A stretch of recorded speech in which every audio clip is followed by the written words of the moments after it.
Hello and welcome to the very first The Pope's Politics video. I'm going to simply watch Prime Minister's question time from yesterday, react, say something and I've got something to say, that sort of thing.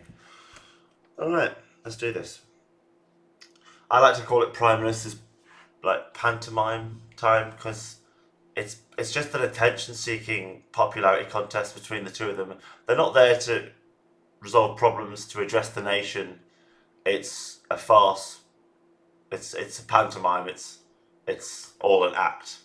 It's all bullshit. Is what it is. Well, it's not wrong. They're not lying, but it's all stupid.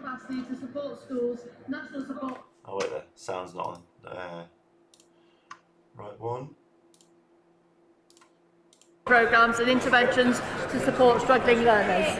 Right, that completes Will's questions. We now come to questions of the Prime Minister. Mike Martin. Question number one, Mr. Speaker. Prime Minister. Thank you, Mr. Speaker. I welcome the progress in talks between Ukraine and the United States. We must now redouble our efforts to get a lasting, secure peace. Mr. Speaker, on Saturday, I'll convene international leaders to discuss how we can make further progress. Can I also pay tribute to the bravery and dedication of all those responding to the ship collision off the East Yorkshire coast? Our thoughts, and I'm sure of the whole House, are with the family of the crew member who is sadly presumed dead. Mr. Speaker, this week we introduced landmark legislation to get Britain building, paving the way to restoring the dream of home ownership for working people across the country. We're also driving forward our Employment Rights Bill, the biggest boost to workers' rights in a generation. That's our plan for change in action. This morning I had meetings with ministerial colleagues and others. In addition to my duties in this House, I shall have further such meetings later today. Okay. This isn't relevant really to what he's, the Prime Minister's question times, but what he's saying. So, the workers' rights in the UK were eroded by the Conservative Party over the last 14, 15 years. Back in 2009, 2010, your employer couldn't offer you a 0-hour contract, and then when they do something wrong, like, you get an injury or you become ill, then take your hours off you, or, there was one time I was working for KFC, right, because I got made redundant by Sky, and they forced me to do a delivery shift and move like half a ton's worth of produce, like quite a fair distance for someone who was, in one word, crippled. I was literally a limp along. I couldn't stand up straight. I was in that much pain. Like, just existing was a nightmare. And the manager had gone on holiday and not given the new manager the details that I had this problem, this disability, this serious sciatic nerve damage. So they put me on a delivery shift on my own. And if I didn't do that, I would have been sacked. So I did it because I had no choice but to do it, because there was only me and the other manager there, and he refused to do it because he was a lazy swine. So it actually caused me more pain, and my injury got worse as a result. So I needed a few days off, and I explained what happened, and I went from having 40 hours a week to 0 hours for 3 weeks. So I had no money for food. I didn't get my free meal. I didn't do anything wrong.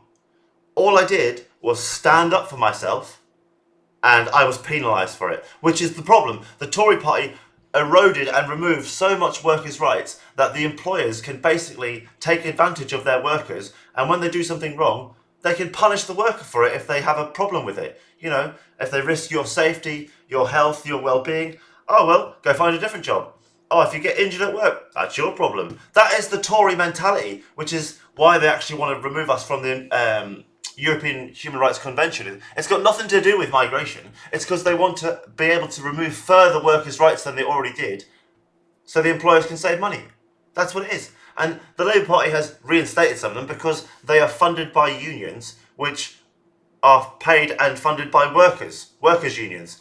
So it's basically a workers' party, essentially. Although they make mistakes and they have done a lot of shit wrong in our lifetimes, that's what they are. The Tories are the rich employers who make their wealth on the back of the poor, and Labour are the workers trying to claw back the money that was stolen from them. This is the fight that's been going on in England for 100 years and continues to go on.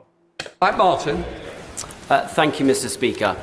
Russia has abducted at least 19,000 Ukrainian children and transferred them to Russia.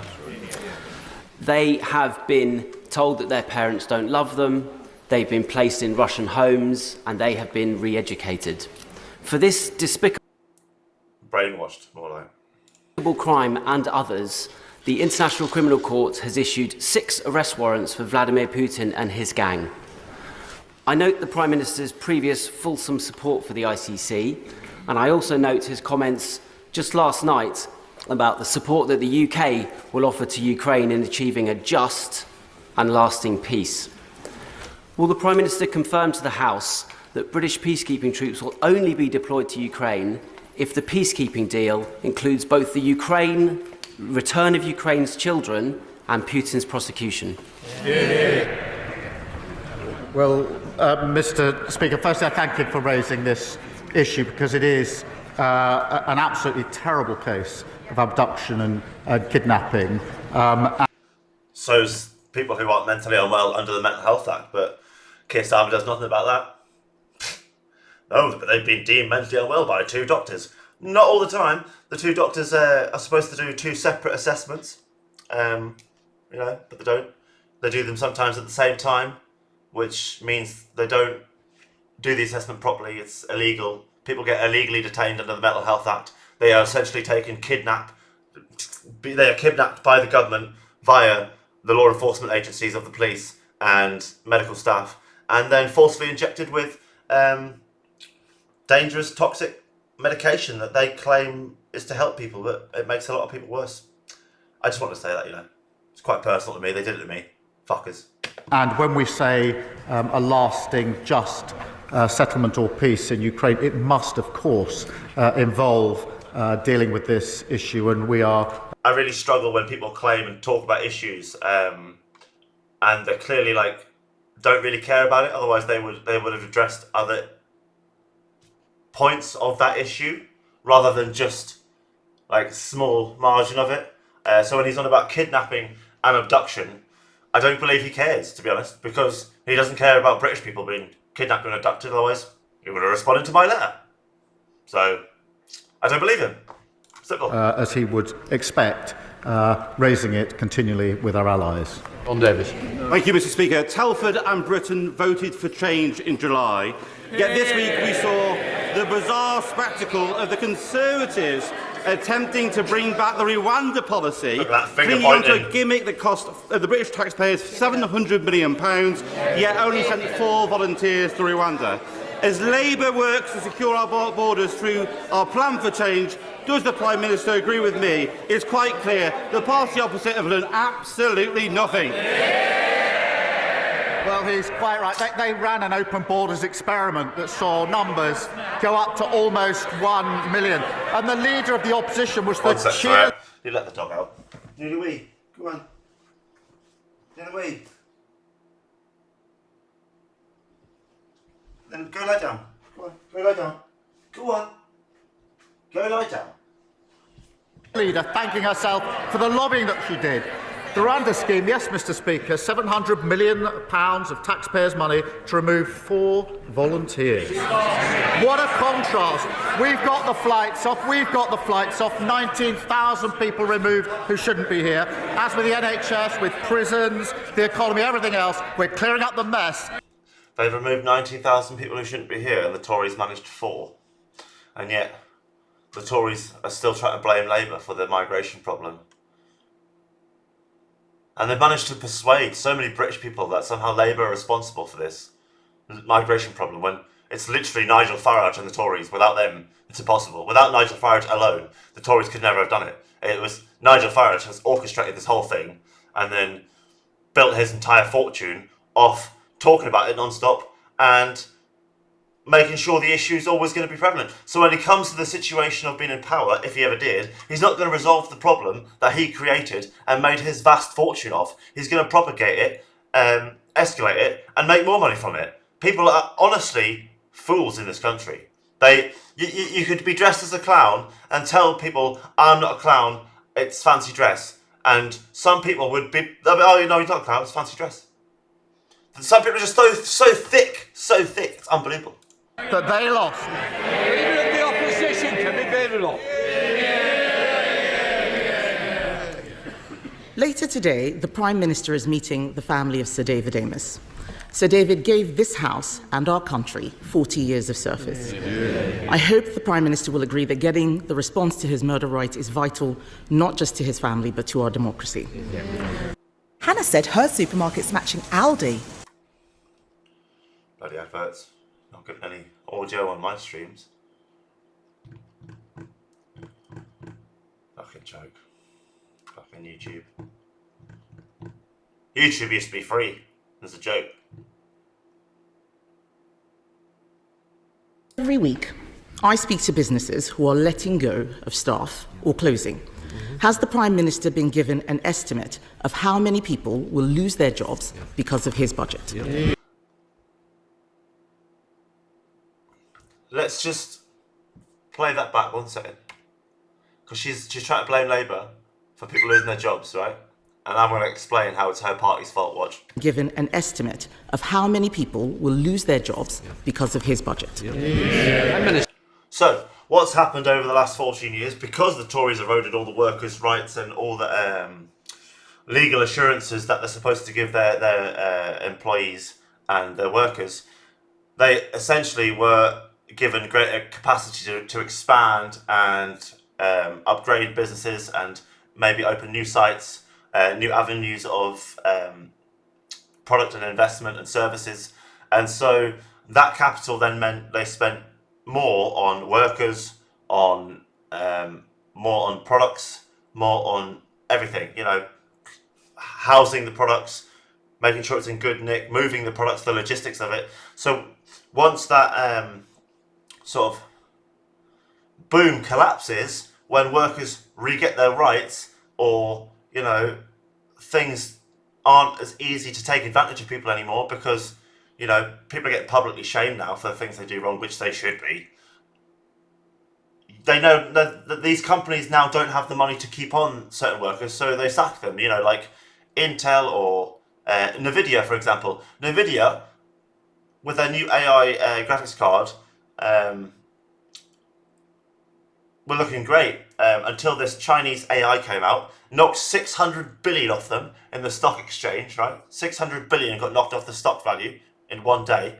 And then about a month later or so, the stock value is starting to recover. And then their biggest rivals come out, AMD, boom, with competitive hardware to their hardware at better prices, which was a calculated time because that's when the stock price was going up. So now it dips back down.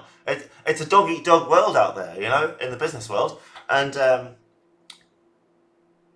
these companies will expand, and then if it fails, they'll just sack 5,000 people. And then she'll blame Labour for it because they gave her workers' rights back that they stripped away, so that the employers now have to pay more for workers' rights, or they can't hire as many illegal migrants like the Tories were using previously to do certain jobs, like building and cleaning and things, to save money. They have to pay people properly now. So they blame Labour for it. It's not Labour's fault. It's the Tories' fault for eroding workers' rights and the illegal migration problem, why employers in this country are now having higher costs, higher issues. The government wouldn't have to do all this shit if these people actually dealt with this national debt. You see, everyone in this room, they've got one job that they need to do.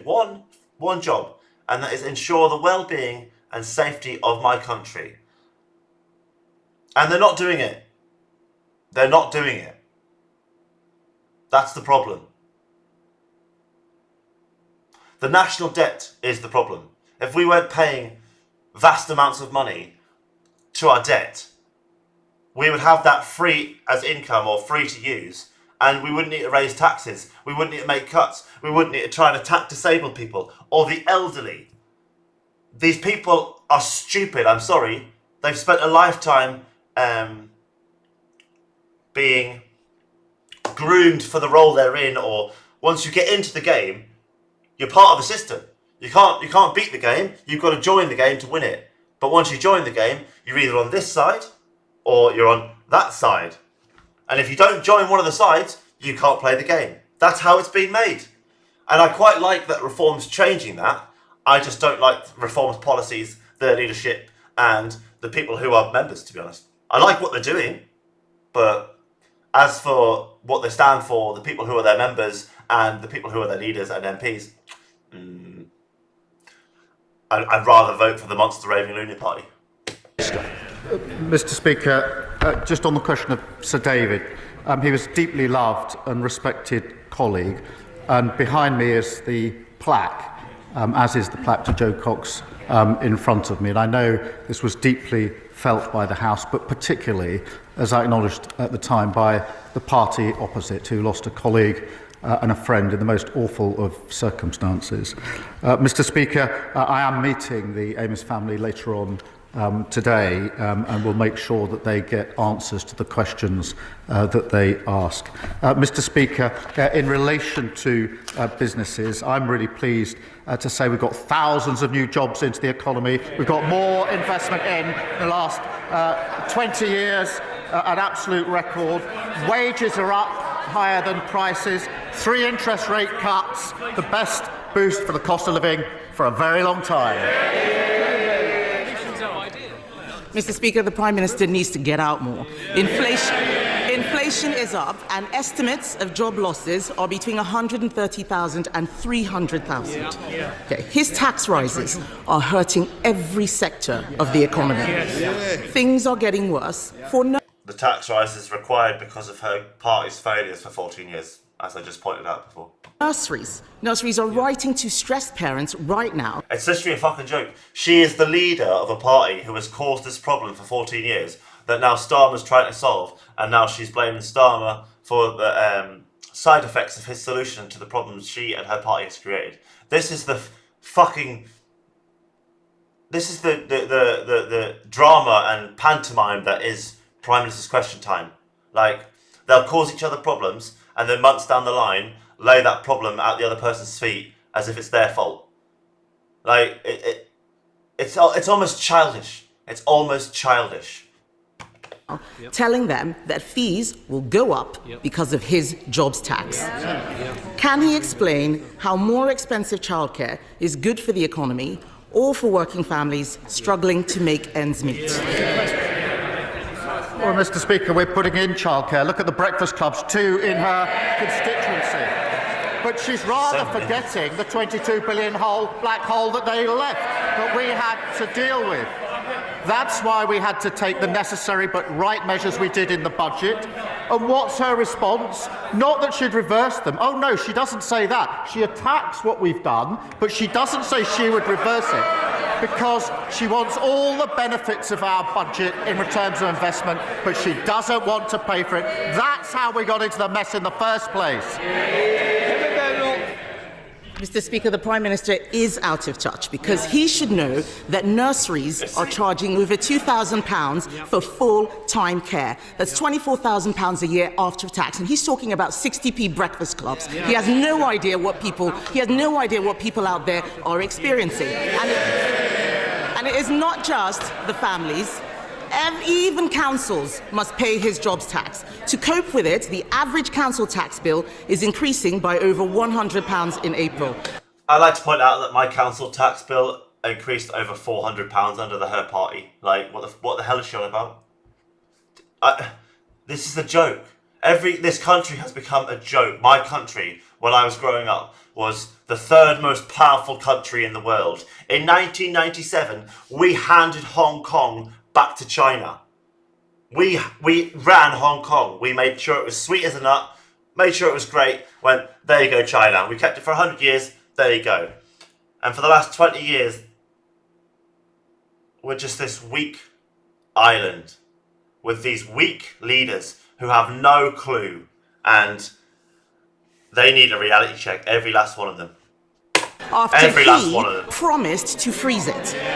Hard-working families' money is going to the Chancellor instead of social care and fixing potholes. Why should these families pay more for less?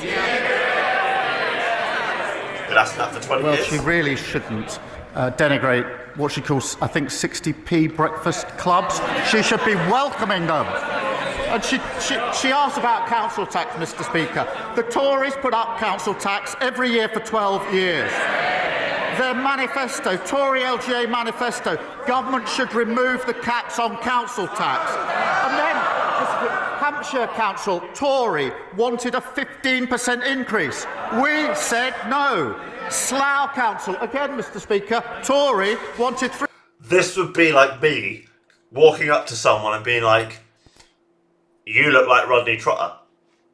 Like, who am I to talk? I look like Rodney Trotter. Or like, I'm 6'5", okay? So I walk up to some person like Peter Crouch and go, you're lanky. I'm lanky. I have no right to talk. Her party, like, has done... It would be like Coca-Cola telling Pepsi they can't sell fizzy drinks. That this is what it'd be like. It is a pantomime. She's supposed to be a representative of her constituents and solve their problems and make our lives better. Instead, she's in the heart of the capital, in the headquarters of power, acting, and I'm speechless sometimes at how like stupid this is. All of it. This whole system. All these people sitting here booing and fucking... that they're all getting paid 50 grand a week or fucking 50 grand, 80 grand a year. Every single person there. Every single one of them is getting paid nigh on that much before we get into the free benefits of free food, drinks, accommodation in the capital, because you've got to travel to the capital for the meetings, when you can have these meetings virtually. You don't actually need to be in the capital, to be honest. Realistically. You can do all this digitally. We don't need this Victorian bullshit system anymore. It's time for change. It's time for change.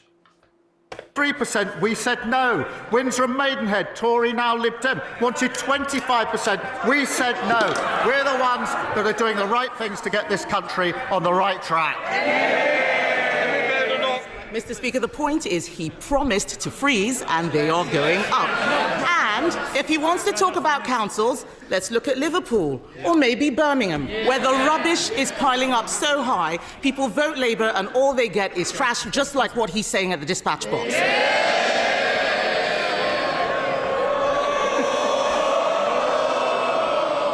See what I mean? It's this childish... that they're supposed to be resolving the problems of the country together, not having this little romantic tiff every week. And if it's not these two, you know, it was Boris and fucking Starmer. If it wasn't Starmer, it was Corbyn. This whole pantomime is pathetic. I'm sick of it. It should be called Pathetic Minister's Time. People all over the country are suffering, not just in Birmingham. Millions of elderly people have had their winter fuel payments snatched away. At the same time, care home fees are set to go up by a devastating £3,000 because of his jobs tax. How does he expect pensioners on a fixed income to make ends meet? Attention, car owners.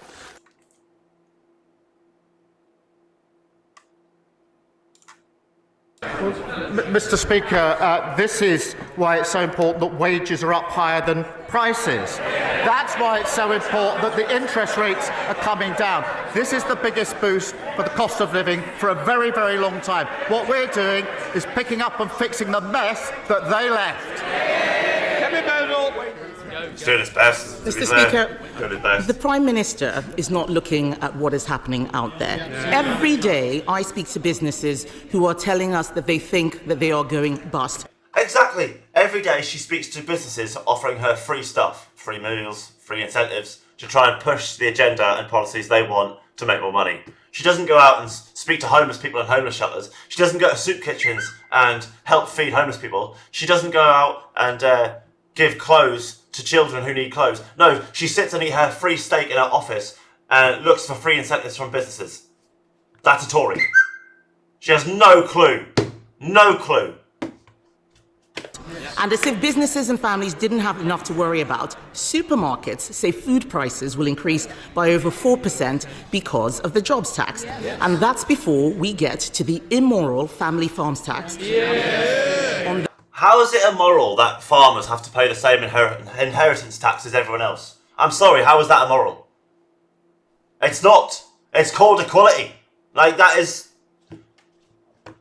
I know farmers don't like it, and Jeremy Clarkson's made the farmers unionise about it, but you've got to pay inheritance tax the same as everyone else, surely. Like... The very farmers who work so hard to produce our food. What does the Prime Minister have against farmers Like everyone anyway? else doesn't work Does hard. he not see that his budget is killing farming in this country? And he is making life... Her emotional manipulation at the dispatch box is weak. Very weak.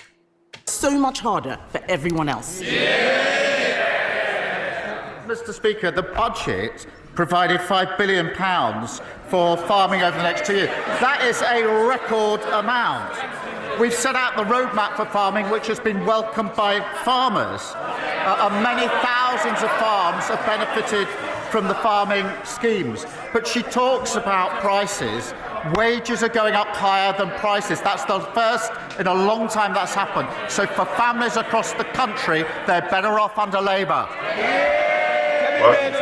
He's got no answers today. What the farmers are complaining about is the sustainable farming incentive, which he has just scrapped or withdrawn.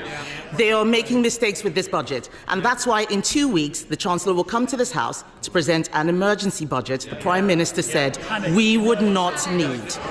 They will try and make out it's because of global events, but the truth is they trash the economy with their bad choices. They're having to shift our defence spending from like 0.5% to like 0.7%, and defence is one of our biggest expenditures. So you would have to create an emergency budget for that. Like, I bet that's what he says. Bet you.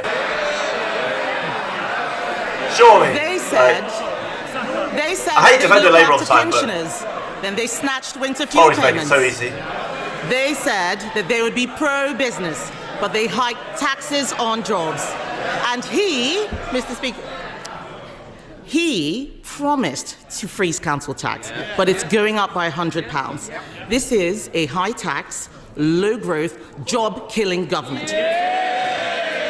Will he use the emergency budget to fix the mess he's made? Mr. Speaker, inflation under them 11%, £22 billion black 14. hole.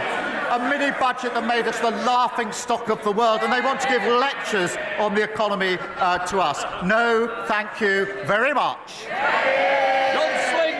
Thank you, Mr. Speaker. With 1 in 8 young people across the country not in education, employment or training, people in rugby are worried about a wasted I'll wait until after the SNP's guy. generation. And then I'll be done. Too many people with disabilities and health conditions are not getting the help that they need to get into work. So will the Prime Minister set out how this government will give everyone who is able to work the support they need, provide compassion to those who can't work, and fix the broken welfare system left behind by, you guessed it, the Conservatives?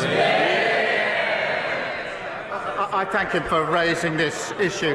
Mr. Speaker, I come from a family that dealt with disability through my mother and brother over many years, so I do understand the concerns that have been raised by him. But we inherited a system which is broken, it is indefensible economically and morally, and we must and we will reform it. We will have clear principles, Mr. Speaker. We will protect those who need protecting. We will also support those who can work back to work. But Labour is the party of work. We are also the party of equality and fairness. Leader of the Liberal Democrats, Sir Ed Davey. What's it about that? What's it about Thank that? you, Mr. Speaker. I'd like to begin by giving a shout out for Young Carers Action Day today, but I promise the House I will not sing. Mr. Speaker, That's so cringy. the Prime Minister has rightly spoken about the need to get more people into work, and he repeated that now, so people have more dignity, we can get the economy going, and we can cut the benefits bill after the disgraceful legacy left by the Conservatives. You were there for 5 years. But does the Prime Minister recognise that for many disabled people... Sorry, can I hear that again? Did you hear that? You were there for 5 years? Right in the background. Benefits bill after the disgraceful legacy left by the Conservatives. But does the Prime Minister recognise that for many It sounded like the Speaker of the House. I don't think it was, though. disabled people, the best way to help them into work is to support them properly with more special equipment, with training, with better healthcare and so on? And will he also today calm anxieties that he himself has raised for many of us, that the disability benefits for people who simply cannot work will not be cut? Mr. Speaker, we will, of course, as I've just said, the principles, we will, of course, support those who need support, but also help those who can work into work. They'll be the guiding principles. But what we've inherited is shocking, and they ought to be silent. 1 in 8 young people not in education, work or training. That is a lost generation. That is their inheritance. They've got plenty to say now. They did nothing for 14 years and left this in terrible inheritance. David. Mr. Speaker, turning to international issues, can I congratulate the Prime Minister on helping to secure the restoration of US military and intelligence support for Ukraine? But can I press him on progress to persuade President Trump against damaging metal tariffs already hitting British industry? The Prime Minister knows that we on these benches believe he must be more robust with President Trump, like the Europeans and like the Canadians. So will the Prime Minister fly out to Canada as soon as possible to show their new Prime Minister and the Canadian people that Britain stands with its Commonwealth allies against Trump's threats and against Trump's tariffs? Well, Canada is an ally and a very important ally too, and I've spoken to our allies on many occasions about the situation in Canada. On the question of tariffs, obviously, like everybody else, I'm disappointed to see global tariffs in relation to steel and aluminium, but we will take a pragmatic approach. We are, as he knows, negotiating an economic deal which covers and will include tariffs if we succeed, but we will keep all options on the table. Claire Hanna.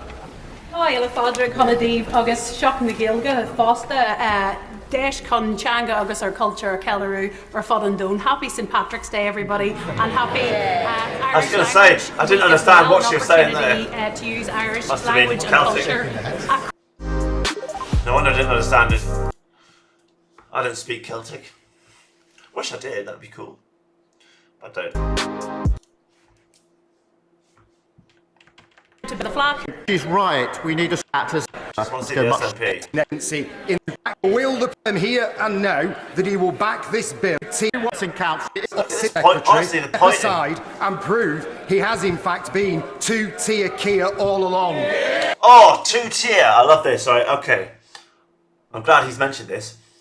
So I love how the Tories and everyone's trying to make out that Keir Starmer is responsible for the two-tiered justice system in the UK, when we've had a two-tiered justice system for over 100 years. It predates both these parties.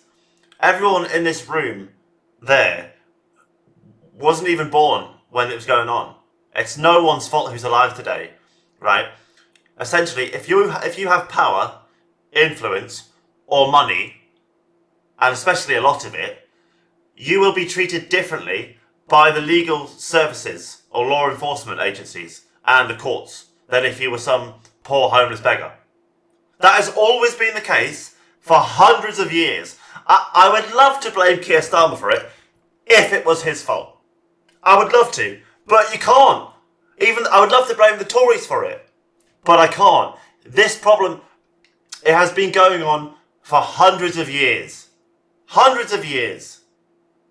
And it's not changed. It's not Starmer's fault, and it's certainly not the Tories' fault. It's nobody who's alive's fault today, but it is our responsibility to change that. Well, everyone should be equal before the law. That is why the Lord Chancellor has taken up the issue with the Sentencing Council. But he needs to do his homework, because the proposal that he complains about was drafted in 2024. And the last government was consulted. And when they were consulted, what did they say? They said they welcomed the proposal. Now, Mr. Speaker, I understand that the Shadow Justice Secretary is taking the Sentencing Council to court. Perhaps he should add himself as the second defendant so we can get to the bottom of the ballroom. Thank you. Mr. Speaker, I'm very proud to represent a constituency that has 8 synagogues, a thriving Jewish population, and the UK's largest Jewish cultural centre, JW3. I live in a very, very large Orthodox Jewish community. There's about 15,000 Orthodox Jewish people that live around me, and I've lived here for nearly 10 years. I've never seen a stain on one of their shirts. Apart from one day of the year, I've never seen them commit any crimes, which would be Purim, the one day of the year where they can, it's basically the purge for Jews. That's what it is. And that's not anti-Semitic. I've got no problem with Jewish people. Nothing wrong with them at all. But it's basically the purge one day a year. They call it Purim, but it's a celebration of their freedom from slavery or from getting away from it. I can't remember which one it is, but it's a celebration. It's not, it's not the purge. It is a celebration.